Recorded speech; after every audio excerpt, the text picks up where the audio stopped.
Hello.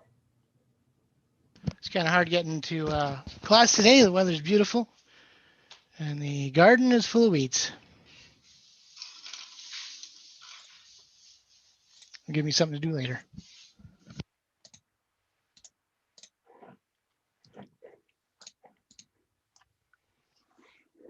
Well, my thing after this is to figure out what's wrong with Splunk.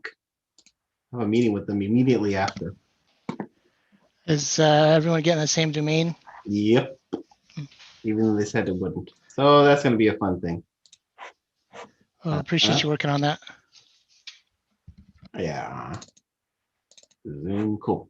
All right, let's do this. That way we're right on time. Okay, module 13. Now here's a fun video on stealing credit cards with NFC. Watch me. Follow me. The victim, he doesn't know what I'm going to do.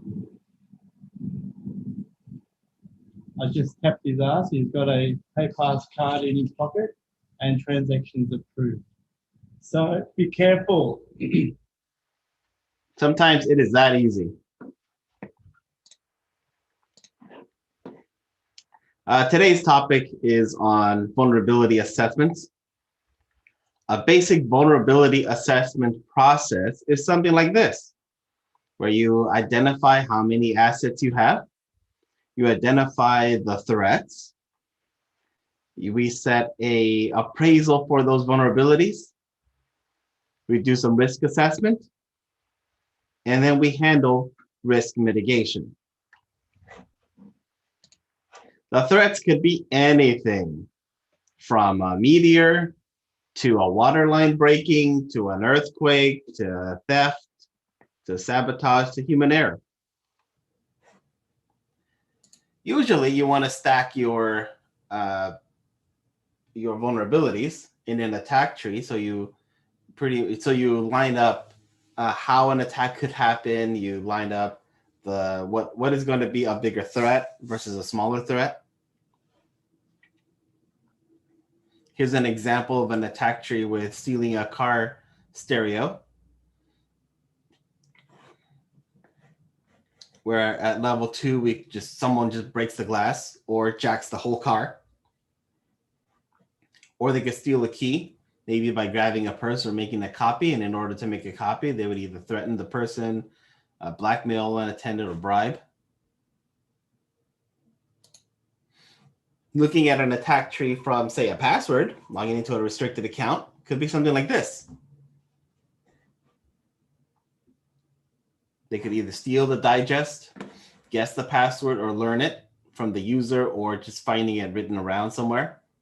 And they could get it from installing keylogger, shoulder surfing. So you get the idea of how you build the asset, the possible threats and vulnerabilities to them. Having your assets and their threats, then you want to align them to the impact. So if something is like, for example, a mouse, let's say a mouse is stolen from your office, your company office. Well, that's an inconvenience, but it's not really a major threat to the operations of your company.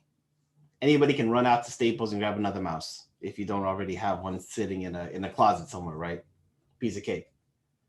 But let's say a tornado that rips through the building. Can't quite go to Staples and get another building now, can you? So you align what you have, your assets, the potential threats, and you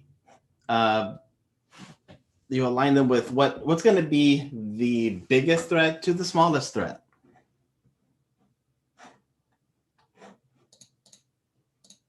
Tools that can help you figure out those vulnerabilities are tools like Nmap, Wireshark, Nessus, which we're going to put our focus on this week. Having things like honeypots, things like banner grabbing tools that can find out, hey, what server is this? What operating system? What it can do, what it can't do, that kind of stuff. all these tools help in different ways to give you a picture of the vulnerability your assets have. So no one tool will solve it, by the way. No one tool. So you're going to have to use a variety of tools to get the biggest picture possible. Now, as I mentioned, Nessus is the tool we're going to put our focus on this week. Vulnerability scanners work passively, not attempting to exploit any vulnerabilities. These scanners can also point out any misconfigurations or missing security controls to a system. The two main methods these scanners work is intrusive, which is attempts to perform a simulated attack, and non-intrusive, using available information to hypothesize the status of a vulnerability. Scanners can also use credentials to log in and perform tests.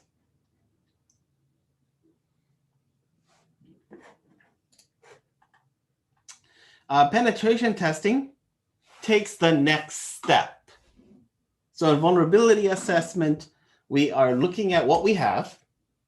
We test to see what vulnerabilities exist, and we line those up by worst to most catastrophic to least catastrophic, or high impact to low impact.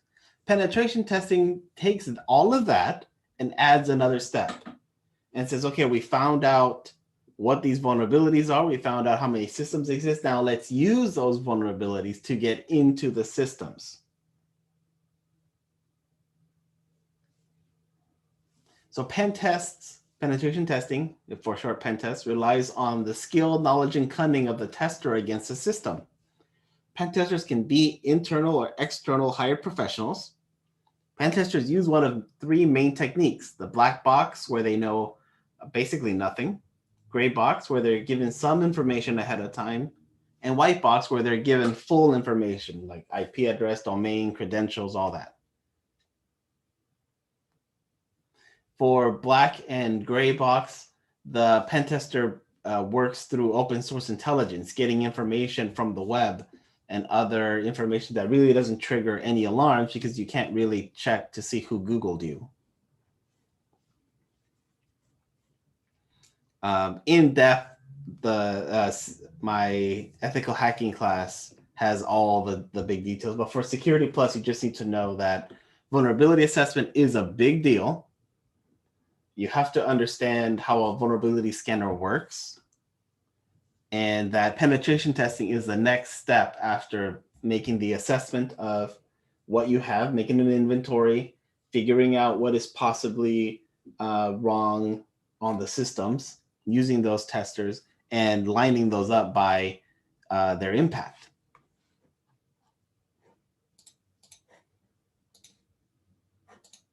So to that end, the assignment this week is to install a Nessus. I suggest installing it on a cloud system because it does take some power, especially at the beginning. When you install it, there's an initialization process that if you have 4 cores or more, will move quickly. If you have anything less, it's gonna take a while. Run it against my class website or my class web server and see the results that Nessus gives you.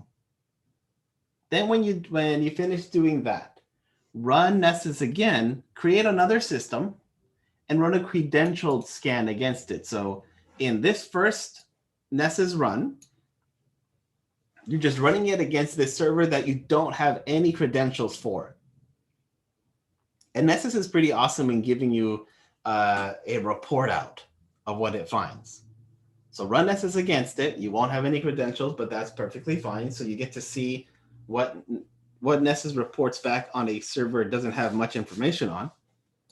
Then create another box, give it the username and passwords, and see the difference between a credentialed scan wherein it has the username password and one where it doesn't. To further help you get used to using Nessus, there is a Try Hack Me room already for Nessus. And I believe I already have it linked. Right here.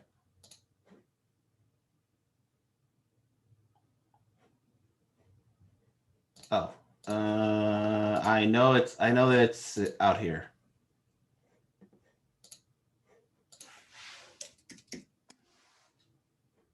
Damn.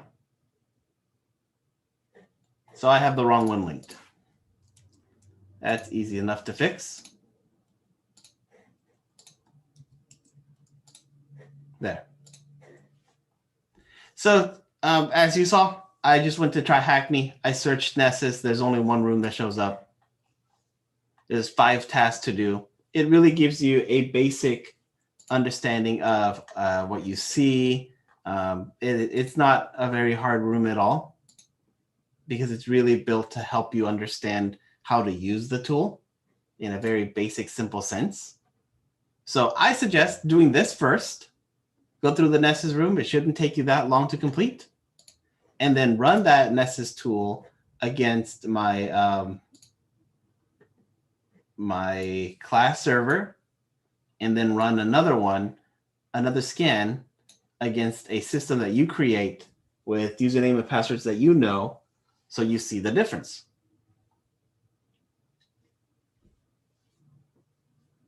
Any questions on this week's work?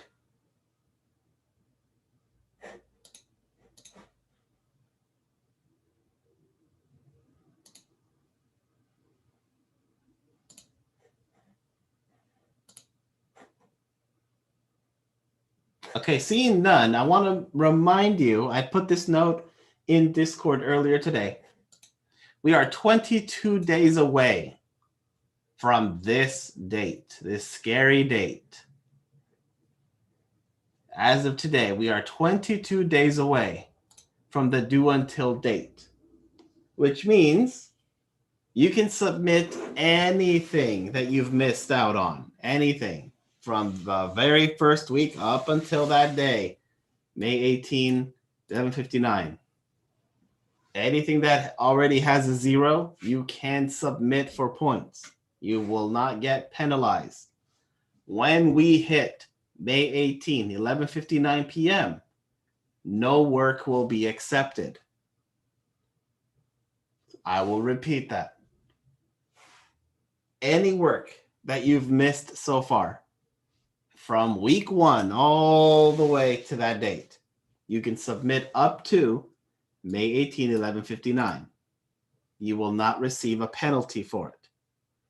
Once we hit May 18, 11:59 p.m., you will not be able to submit anything for any reason.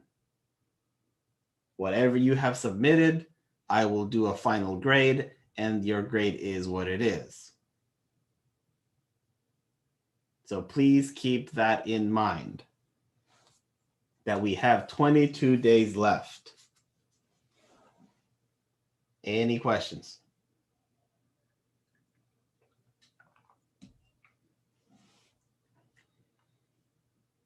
I will be doing another round of grading tomorrow. If not later on today, but probably tomorrow.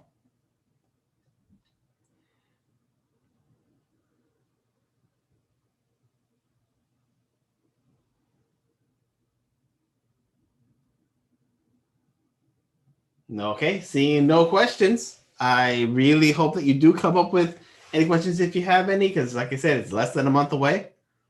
And I don't want the date to creep up on you and then have a panic because you missed it.